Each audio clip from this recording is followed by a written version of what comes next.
Allah, tengah-tengah record tadi bateri habis pula.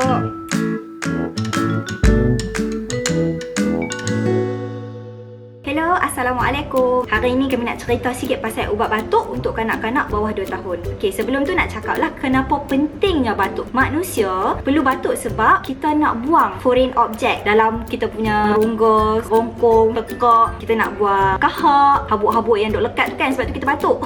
Bila kita batuk, kita actually tengah push that things out of kita punya passage. Benda tu penting. Batuk ni penting, especially untuk budak-budak kan, dia tak boleh nak habaq, dia tak boleh nak buat apa. Bila macam merasa ada benda, dia tak boleh nak minum air untuk flush down benda tu masuk dalam perut lah. Sebab budak, baby, dia tak boleh nak habaq kata dia tak selesa. So batuk adalah salah satu common reflex untuk kita manusia dalam kehidupan kita seharian. So nothing is to be worried about batuk. Tapi bila budak-budak batuk dia terlebih sangat kan, mak ayah dia salah kita pun risau tengok anak kita batuk.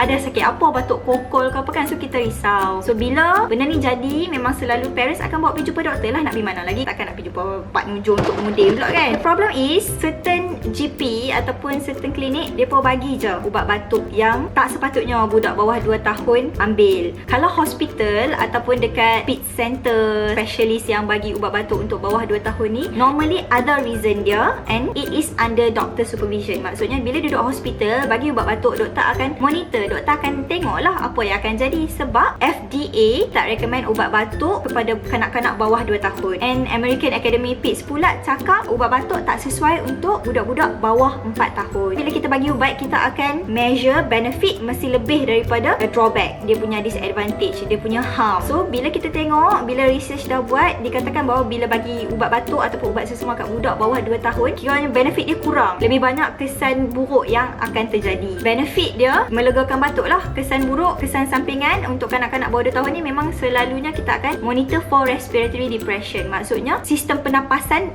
ditekan. Direct translation ni, maksudnya dia akan mengalami masalah untuk bernafas dengan baik. Kadang-kadang ada certain ubat-ubat sesama dan ubat batuk ni pula jenis yang mengantuk sangat. So bila baby mengantuk, dia akan kurang menyusu, kurang aktif, kurang segar. Susu badan ibu ni membantu untuk boost up baby punya immune system. Bila kurang menyusu, ia sebenarnya boleh mendatangkan mudarat yang lebih lah compared to benefit. So sebab tu FDA dan di Malaysia pun klinik kerajaan kita tak bagi ubat sesama dan ubat batuk kepada kanak-kanak bawah 2 tahun.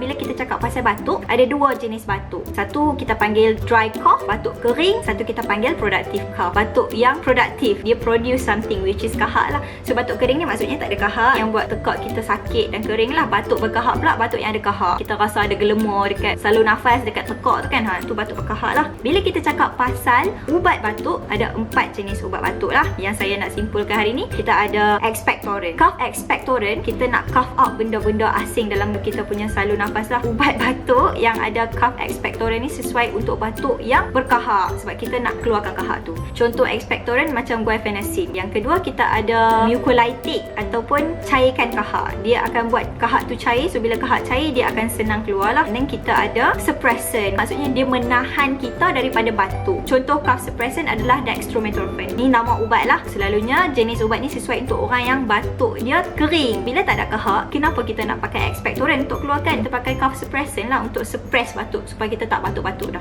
And then kita ada certain antihistamine boleh membantu dengan batuk ni. Contohnya chlorpheniramine. And last sekali kita ada decongestion, phenylephrine, pseudoephedrine. So this is the kind of ubat batuk yang kita akan nampak dekat pasaran lah.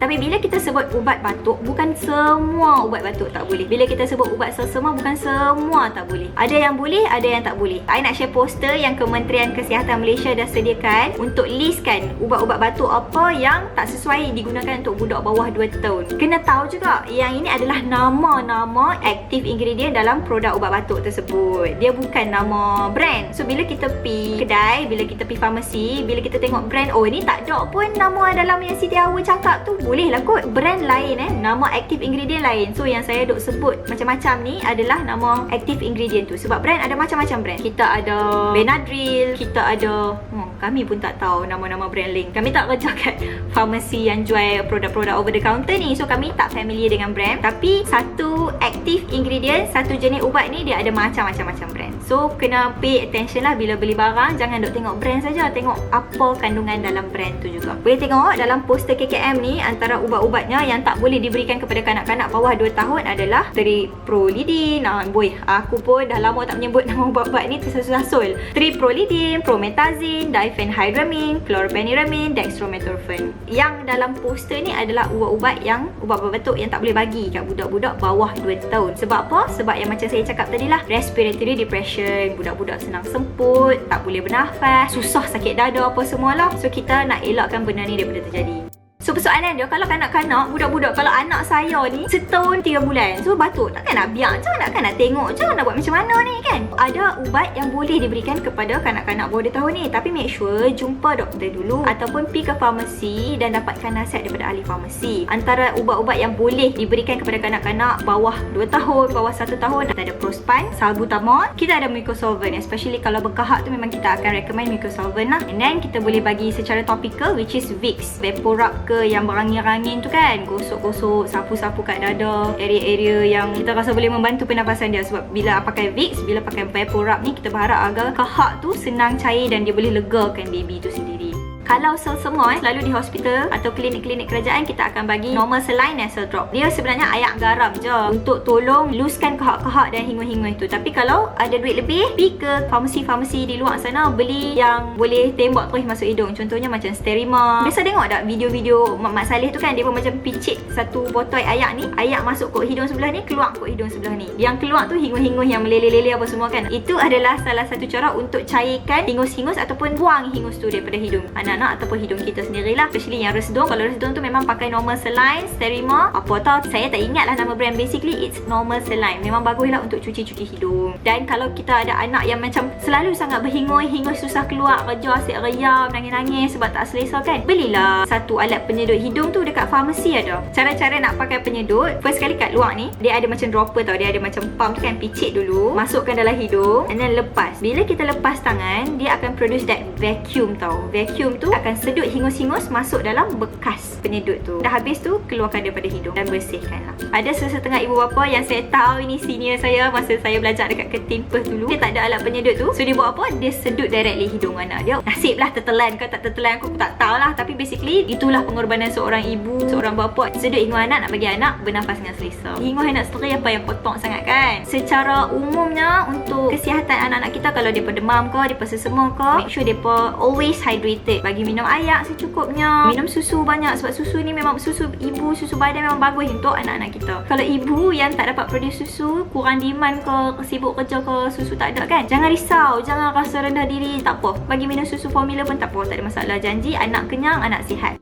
Ibu bapa di luar sana, make sure kita lebih alert, kita lebih cakna dan kita pay attention tu ubat-ubat anak kita. So make sure every time PGP ke, pergi jumpa doktor ke, pay attention lah. Bukan nak cakap jangan percaya dengan doktor, bukan. Kita nak galakkan supaya ibu bapa ataupun orang-orang awam yang zero basic knowledge tentang ubat, mula untuk belajar tentang ubat. Ambil tahu tentang ubat. Jangan sekadar ubat batuk 5 mil 3 kali sehari. Dok, tak boleh. Kita kena tahu ubat batuk ni nama apa. Bromhexine, Chlorpheniramine, Benadryl lah. Benadryl tu nama brand. So kena tahu dalam Benadryl tu ada apa. Itu yang sebaik-baiknya lah, sebab budak-budak ni kan fragile. Lebih dos sikit, kurang dos sikit, penyakit tu tak baik ataupun overdose dapat kesan sampingan lah. So kita tak mau. Bukan kita cakap parents jangan percaya kat doktor, double check kerja doktor. Kita siapa nak double check kerja doktor kan. Tapi bila kita ada ilmu, anything yang kita rasa in doubt, kita ragu-ragu, kita macam saya dengar kata si Diawa cakap tak boleh ni, doktor macam mana? So boleh dapatkan penjelasan daripada doktor. Kalau doktor insist nak bagi, dan doktor akan explain kenapa dia nak bagi juga. So it's a good thing bila kita pandai, kita cerdik, kita boleh communicate dengan doktor. Bila kita faham ubat, bila kita faham penyakit, kita boleh manage kesihatan anak-anak kita dan kesihatan kita dengan lebih baik lah. Macam saya selalu cerita benda-benda secara general kan, but if you have problem yang memang spesifik, tolong pergi jumpa doktor, pergi jumpa farmasis secara berhadapan. Sebab kalau tanya online, saya tak tahu apa masalah hampa, saya tak tahu apa ubat yang hampa dah pernah ambil, saya tak tahu keadaan anak macam mana, keadaan hampa macam mana. So saya tak boleh nak bagi advice. And I'm not a doctor, I pharmacist, I dispense ubat, I tak diagnose penyakit. Kalau penyakit kecil-kecil tu macam sesama, batuk ataupun benda yang simple-simple, you can go to pharmacist nearby untuk dapatkan nasihat dan beli produk. Kalau penyakit tu teruk, severe, please go and see your doctor.